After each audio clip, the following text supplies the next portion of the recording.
Professor Flowers is a black woman. That may be a hot take, but this is true. And the problem that the left has is deferring to minorities on any issues, even if they are wrong, because of the fact that they are minorities. This isn't explicitly always the case, because there are examples of figures such as Dave Chappelle, Tariq Nasheed, and Candace Owens, where the majority of non-black left people are okay with dunking on them relentlessly because they are attacking other things other than being white as a concept. I've noticed when it comes to being anti-LGBT or anti-anything that isn't anti-white, everybody is okay with dunking on black people who are conservative, who have vile takes. I think problem is when it comes to attacking whiteness and anti-whiteness in general, we conflate the attacking of anti-whiteness with conservatives who also do that as well.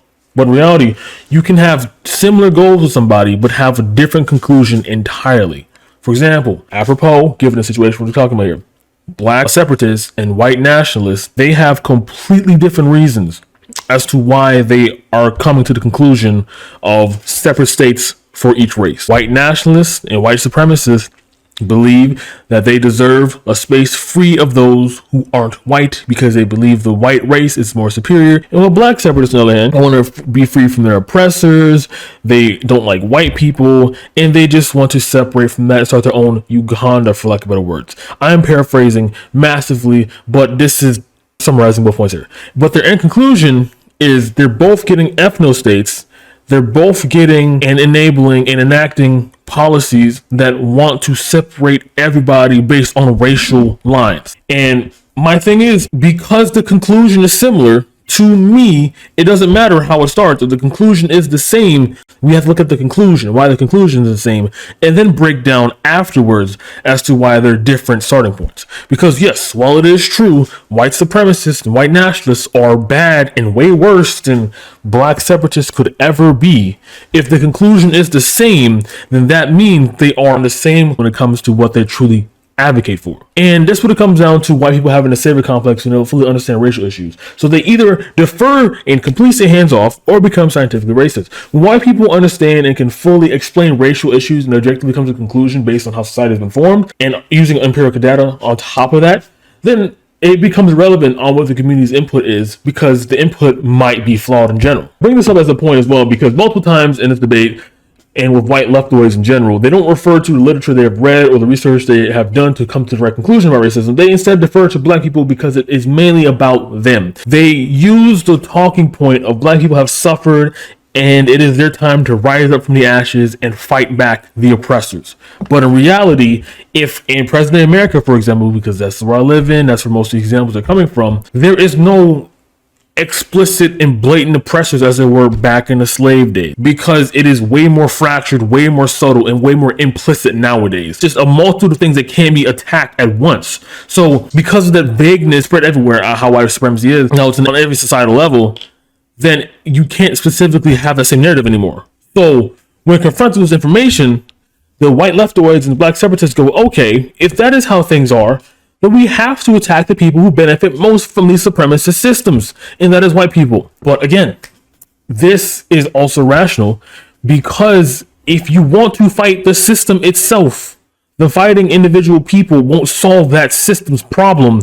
It instead will go down a notch to the next person who will benefit as much from said white supremacist system, because you didn't solve the system, you just took off the person who benefits the most from it. Like, again, another example. If there was a line of people who were getting lottery winnings every year, and the top person gets $1 million a year, the second line person gets $500K a year, the third person in the line gets $200K a year, it goes all the way down to where the majority of people get $1 a year.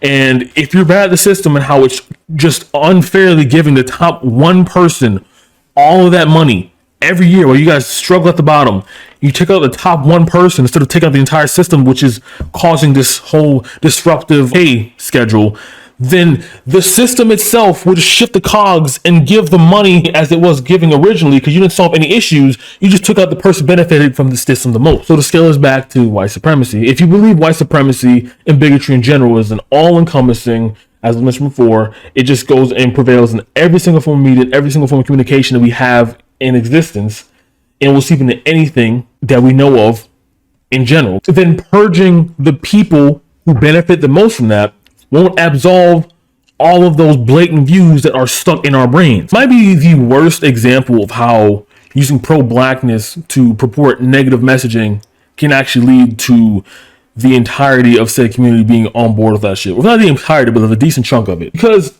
anti-whiteness comes from using the facts of slavery, the oppression of black people, how white supremacy has held them back. So they use that and go, who benefits most from this? White people. White people must go down. But again, as I mentioned before, we have to attack the system, not white people in general. But they conflate the system with white people because it's more convenient, because they generally do hate white people, and they blame them for benefiting from the system that was created to benefit them in the first place. I'm adamantly against using the true veneer of pro-black messaging and land back, as the press files debate we'll talk about here, as a way to push through Trojan horse, for lack of better words, horrible rhetoric, horrible messaging that kind of dissipates the true end goal of being pro-black.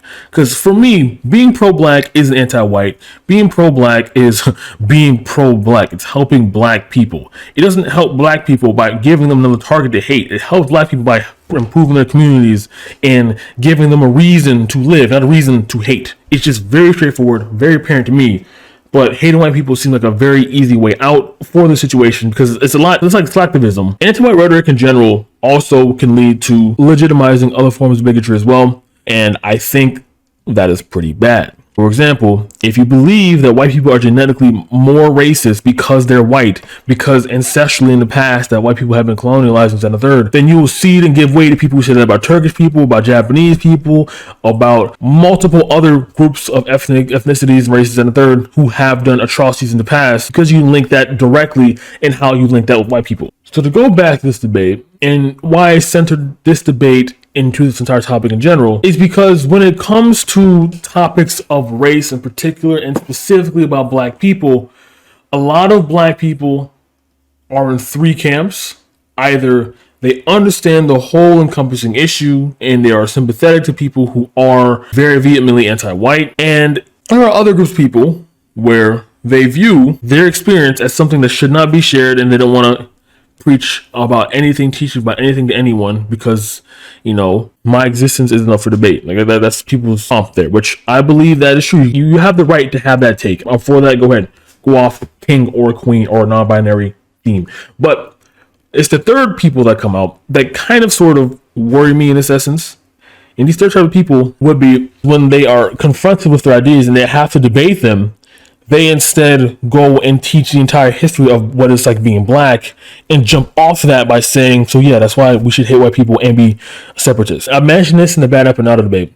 They're using the historical context as a defense and as an argument itself, instead of making one from the historical context to go to your conclusion. It's like saying, if I were to talk about controllers versus keyboards, and I went, controllers are way more useful when it comes to playing video games, because when you use a controller, it's right there in your hand, your fingers moving around as conveniently, as comfortable as possible, and therefore we should remove all computers and replace them with controllers. Like, I haven't made my point as to why I should remove computers and replace them with controllers when it comes to video games. I just made my point as to saying why controllers are beneficial. You have to add on more to that and justify why controllers are better than computers, rather than just saying they're just good in general. You can't just say black people have suffered and have been oppressed for so long, for centuries, millennia, decades, and therefore they need to have their own state. You have to justify why that needs to be the case.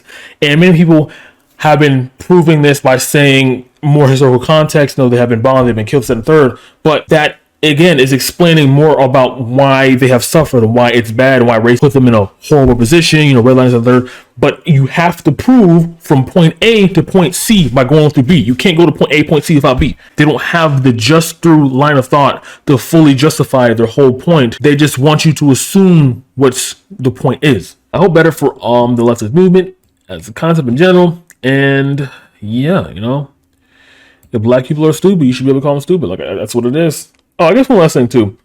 The optics on Vosh winning and losing the debate was lost regardless, because if people watch the debate and they saw Professor Flowers constantly define land back, constantly define colonialism, and constantly define what racism is, and constantly define the difference between black and blacks, and constantly define multiple issues that are racially charged, then it comes off as Vosh not knowing any of those subjects whatsoever because he was debating a black woman on subjects in general. But in reality, it's not as simple as that. But that is what it comes off as, because I mentioned before, many people view black people as, I guess, stupid in this instance. They're too stupid to make their points, so therefore anything they do say that is somewhat near a point is their point. Instead of going by what they actually say, they just fill in the blanks for what they mean in their head. Which, it's bigotry of low expectations, for lack of better words there. Again, hope you do better. Have a nice day.